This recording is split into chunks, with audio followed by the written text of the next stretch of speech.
Hi, welcome back to Module 8 of Networking Fundamentals. We're going to talk about networking services, so let's jump right into our agenda here.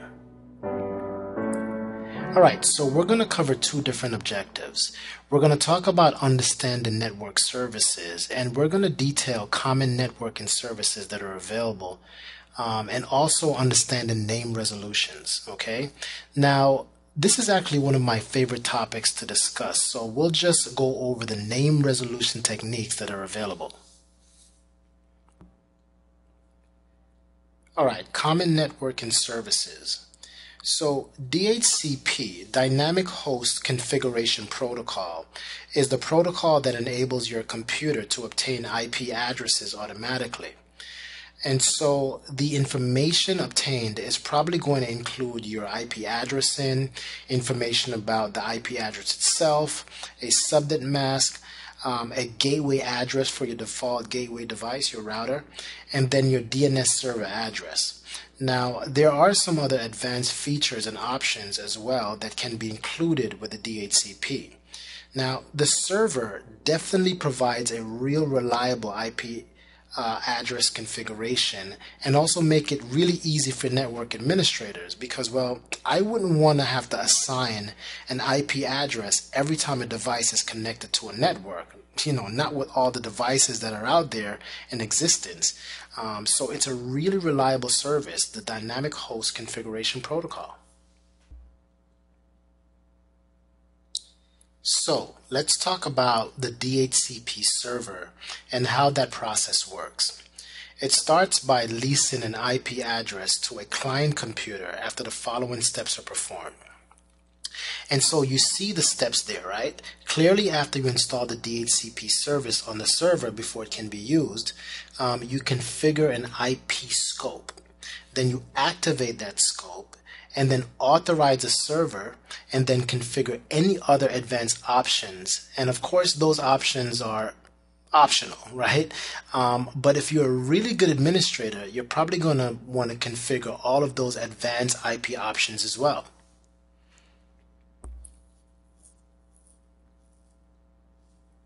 Let's talk about DORA.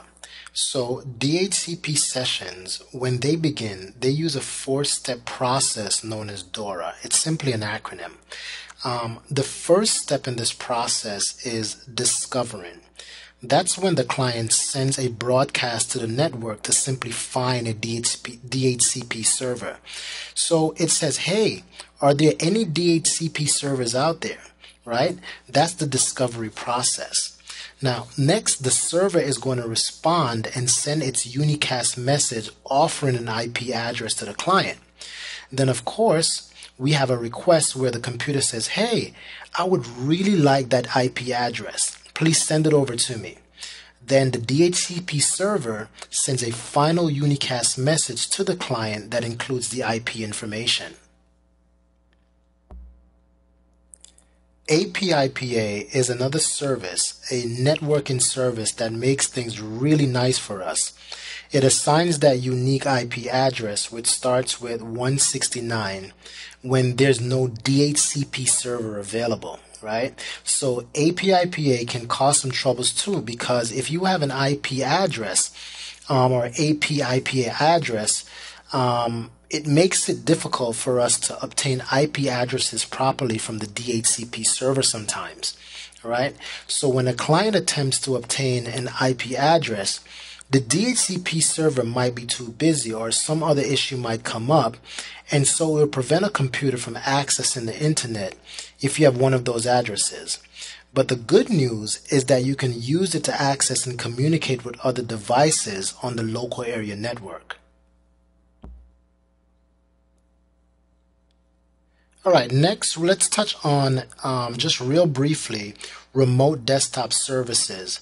Now, these are really useful so that you can access computers remotely across the network, right?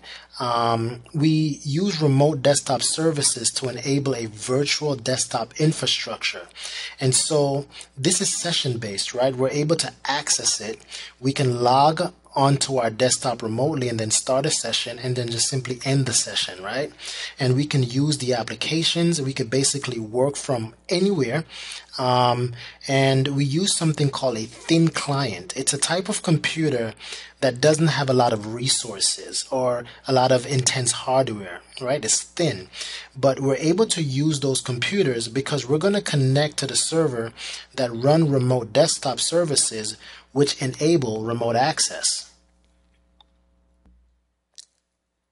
Next, we're going to discuss name resolution techniques. Now, I love talking about DNS. I think it's super fascinating. It's a worldwide service that resolves host names to IP addresses. So if we have www.udemy.com, we can go ahead and resolve that to an IP address and vice versa, right? DNS does the translation.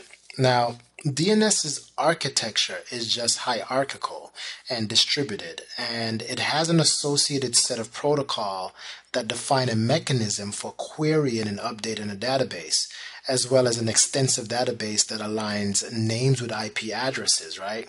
So it's very similar to like a telephone book that aligns telephone numbers with names.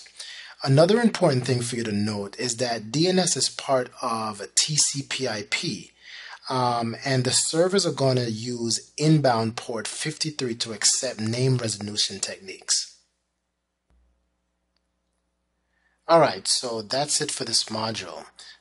Just a quick recap of understanding network services. We talked about common networking services, right? And we also talk about different name resolution techniques with DNS. I hope you enjoyed it. It was a pretty quick one.